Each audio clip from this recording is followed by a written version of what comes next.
Today we're talking all about why everybody should try moto camping at least once in their motorcycle journey, if not continually.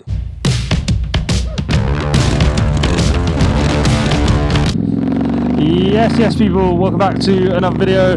I'm Bash and today we're talking about why everybody should try moto camping at least once in their motorcycle journey, whether it's on an ADV bike or on something like this, a modern classic retro.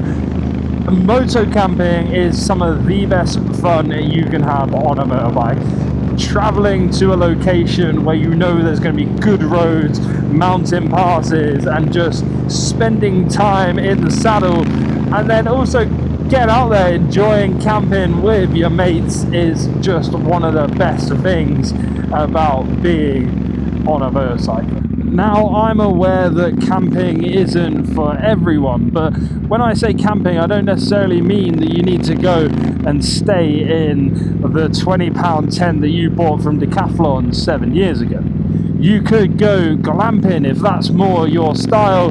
It's more about the experience of riding to a location that you've never been to before, enjoying the process of just getting there and then hitting all sorts of different roads on the way through. For example, last year, me and that 09 SP went on my formative motor camping trip, my first motor camping trip on this bike, on any bike to be honest, and we went to Wales. We went specifically to Snowdonia, one of the nicest parts of Wales in terms of scenery, walks, and, well, just, there was some beautiful little towns there. And that trip kind of bit me with the bug, and that's when I've then taken on the idea of motor camping more and more, and going out for weekends and discovering new trails and new places that I want to go to in order to take the channel in that direction. That trip reminded me how much of fun going away with some mates is on a motorcycle. It was 2 days of nothing but being stupid. We got to our campsite early afternoon, set up, and then was straight back out on the bikes into the local town for food, followed by a quick ride into a local supermarket, which turned into about a 2-hour adventure looking for somewhere to get some tinnies to take back to the campsite. And from there we went back, we had a lovely night's sleep before heading out to the west coast, north coast of Wales, through Snowdonia, hitting every single mountain pass we could find, sending it all below the speed limit, believe it or not.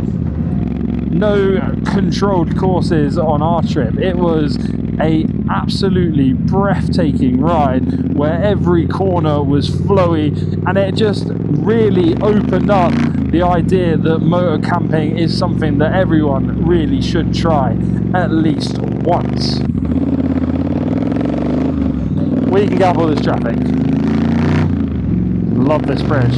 It just makes the sound reverb. But yeah, then when I went solo motor camping, I had quite the opposite experience, to be honest. Everything that could go wrong kind of did. And that didn't really put me off, it just made me learn about what I need to take and where. If I hadn't have done that first solo moto camp, I wouldn't really know that I need to pack a thicker sleeping bag in the winter. I wouldn't know that I needed to bring a different type of cooker head for my pots and pans. All of those little things that I bought for that trip didn't really work, and it was a completely different experience. It got dark a lot earlier and I had to find things to do inside my tent, as it wasn't all about riding to and from the destination. If you want to see that video, it is linked down below. It's the Lone Rider 3-month review, and it performed well. Check out the full review, linked in the description below.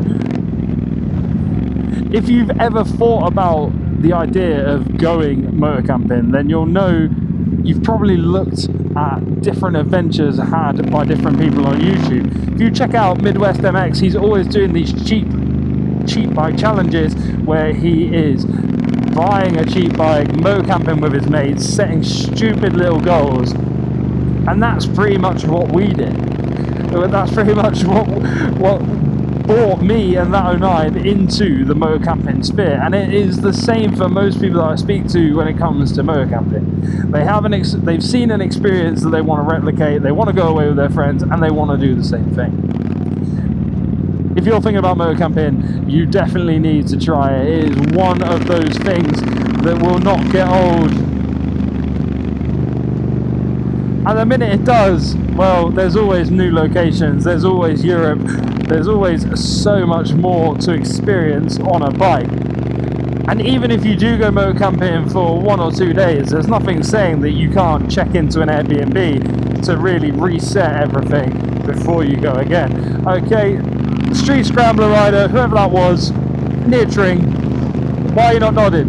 Come on, the biker nod is still a thing. Anyway, go out there, enjoy a motocamping, get a group of mates, get some beers, go and see what your country has to offer. Go and see what's around your backyard almost. Like the video if you do, subscribe if you aren't already, and I will catch you in the next video. Peace.